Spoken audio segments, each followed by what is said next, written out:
환자분들이 골다공증이 좀 빠르게 올 수가 있어요.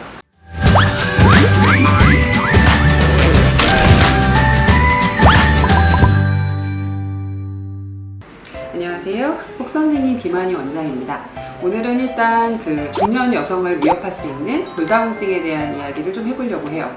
사실 적절한 치료와 타이밍이 매우 중요한데도 불구하고 환자분들이 막상 골다공증은 골절이 생긴 이후에 진단을 받아서 치료를 하시는 게 굉장히 많으세요. 근데 실제 골다공증은 이 척추 관절을 치료하는 의사 입장에서는 막상 질병이 생겼을 때 얘기하기 좀 애매하고, 기본적으로 매우 그 관리를 잘 하신 분들이 확실히 치료도 잘 되고 매우 예후의 중요한 포인트입니다. 그래서 오늘은 중년 여성을 위협할 수 있는 골다공증에 대해서 적절한 검사 그리고 치료에 대한 타이밍에 대한 내용을 해보려고 합니다.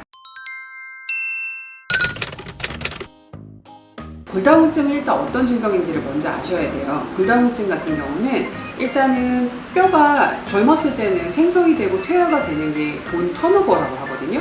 본 턴오버가 젊었을 때 되게 원활해요. 그러다가 나이가 점차 들면서 폐경 이후가 접어들게 되면은 생성보다는 사실 퇴화가 좀 더 빨라집니다. 그때부터가 골다공증이 생기면서 뼈 사이가 엉기성기해지면서 약간 안에가 좀 스펀지처럼 비게 됩니다. 그게 바로 골다공증이에요. 근데 골다공증이 보통 빨리 오는 환자가 있어요. 가장 대표적으로는 운동을 안 하거나 식사가 불규칙하면 그런 증상이 오기가 너무 쉬워요.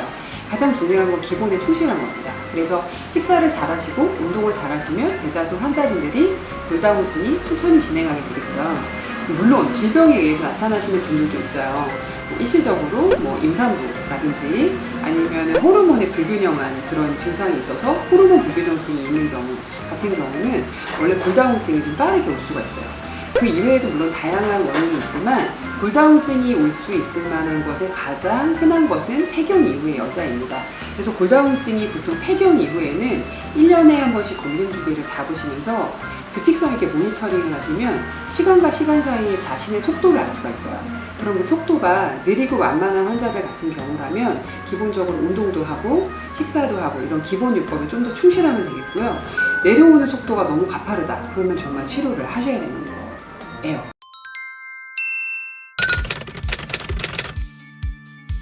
보통 골다공증 검사의 경우에 있어서는 초반에는 1년에 한 번 정도 시행을 하시면 돼요. 그렇지만 내려오는 속도가 만약에 느리고 완만한 환자라면 매해 하실 필요는 없고요. 속도와 주기 판정이 되고 나서 한 2, 3년에 한 번 정도씩 검사를 하시는 것이 좋을 것 같아요. 근데 이 골다공증 같은 경우에는 골다공증 검사 방법이 두 가지가 있어요. 일반적으로 말초, 손발에서 하는 말초 검사하고 중추에서 하는 검사가 또 있어요. 그래서 중추에서 하는 검사 같은 경우에는 허리나 고관절과 같은 큰 관절에서 보통 검사를 하게 되는데, 사실 말초에서 하는 검사는 검사의 정확도가 매우 떨어지기 때문에 요새는 사실 많이 시행하는 방법은 아닙니다. 보통은 이제 정확한 검사를 원하신다면 중추 방법으로 해서 허리나 고관절 쪽으로 검사를 시행하시는 것이 훨씬 더 정확합니다.